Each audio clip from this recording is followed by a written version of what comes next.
You can also utilize with the brushes rudimental technique, which most of the time players think is not possible with a set of brushes, simply because that the brushes don't respond quite like the drumsticks do. So consequently, you have to use quite a bit of finger technique to control the brushes off the head surface since they don't bounce. So if I were playing, for example, a single paradiddle,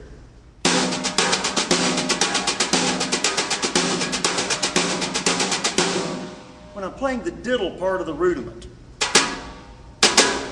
if you can see or you notice, I'm really having to work both the wrist and also the back fingers, the wrist in the left hand, and working the first and third finger to make sure that that diddle comes off clean and does not crush into the head with the brush.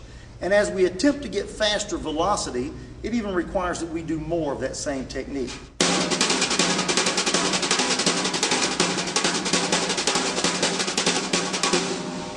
Such as a paradiddle combination like you just saw. Paradiddle diddle, one of the very common rudiments that we like to use on drum set because it lends itself to groups of sixes, therefore works in swing and funk, particularly the funky shuffles. That particular rudiment also executed with brushes.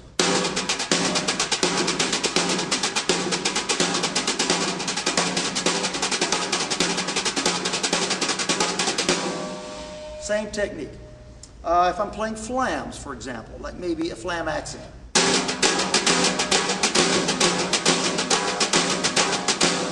In order to get clean grace notes, have to use that same technique that we just discussed. So, bottom line being, we can incorporate just about any rudimental content that we would like to, as long as we have the proper wrist and finger technique to kind of pull it off with brushes. Now, how do we use that in a groove scenario? Well, we might be playing something like, let's say we want to do kind of a funky shuffle feel, but yet we don't want to play loud. Maybe we're at a writer's night session where all we're playing is maybe a snare drum and a hi-hat, just like so. You might incorporate something like this.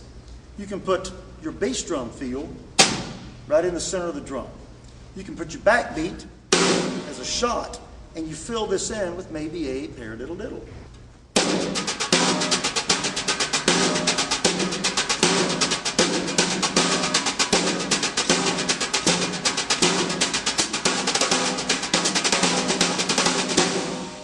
You can kind of get sort of a funky thing happening there, even without a kick drum, without any toms. We've still got a pretty heavy groove going on. You might be trying to do a Latin thing, maybe a samba, for example. You can take your samba clav and just play the rhythm.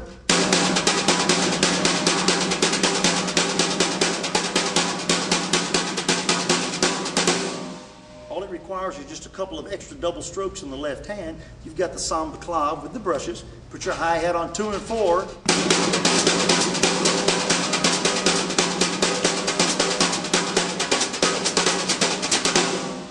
Got a little bit of a samba feel, again, without the kick drum or the rest of the kit.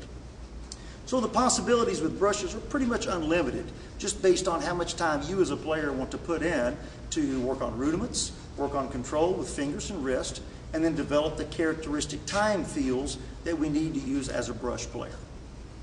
I'm going to close with just a basic swing groove, like we started, just showing you that ride pattern feel in there. You can see the technique being used. I'll use a little rudimental content with it, maybe for a fill, and then we're out.